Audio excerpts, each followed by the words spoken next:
Well, I was very lonely and discouraged during my film student years because I felt that the theater students really work together and there are actors and you're always excited because in a few weeks you're going to put the show on. And I found the film students in those days were very isolated, one from the other.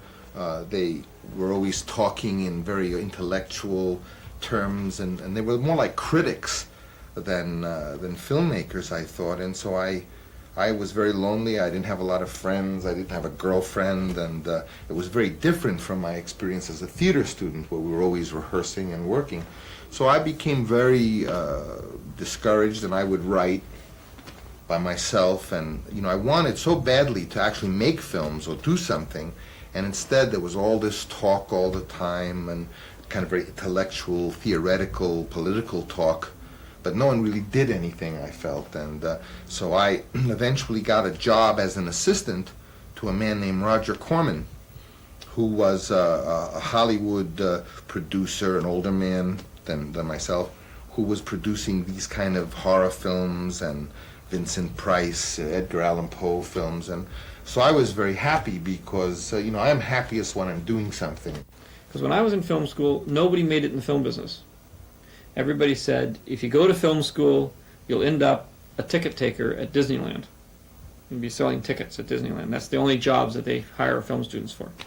And so I said, well, okay, but I want to make movies, so I'm going to figure out a way of making movies. And I got to film school. My first class there, I made a movie. It was an animation class where they gave you 32 feet of film, and they said, test the animation camera. Well, instead of testing the animation camera, I made a movie. I made a 1-minute movie, which is exactly the same length as the piece of film they gave me.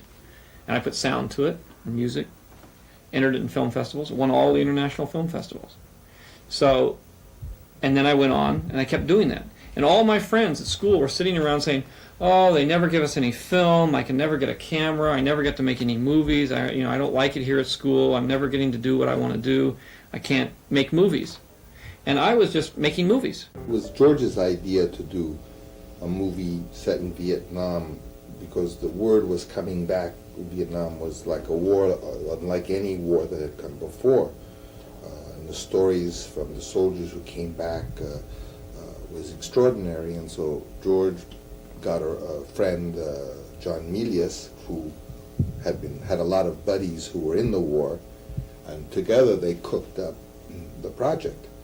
And it was one of the projects that our new independent company, Zoetrope, was going to do, and George was going to direct it.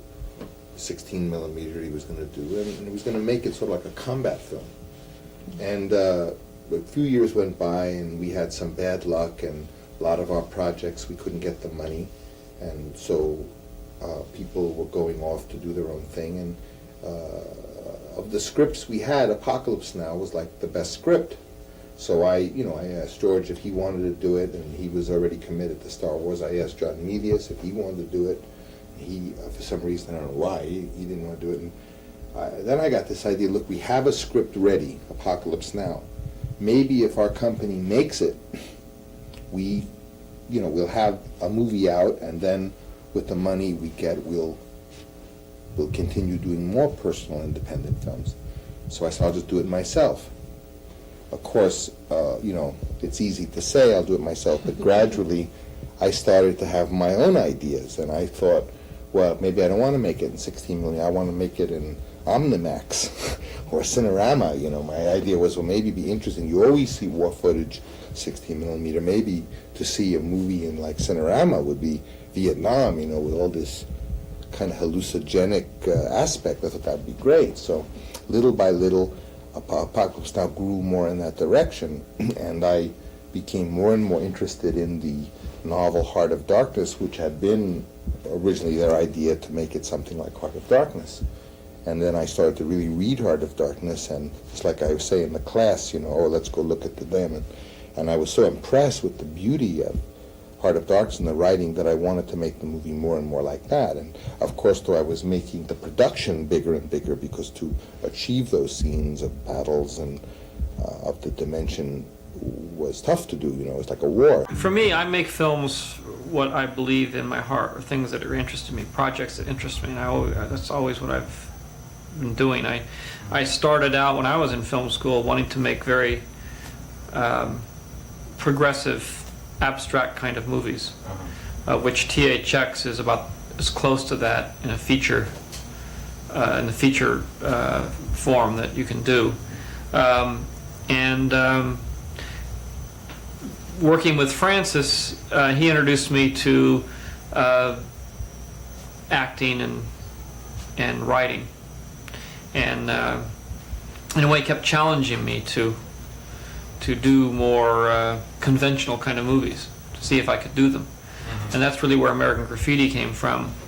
And then eventually Star Wars. Star Wars was actually the first real movie that I did that was done in the traditional style. It was done with sets and special effects and all kinds of things that I'd never worked with before. So in a way it was an experiment for me. I was making a film philosophically, something that I was interested in. I was interested in making a new kind of mythology, a film that would deal with certain values for young people. And so I was doing the kind of subject that I was interested in doing, and experimenting with a larger form than I'd ever worked in before. And it became so successful that I sort of ended up doing that for a while. It wasn't something I ever thought about.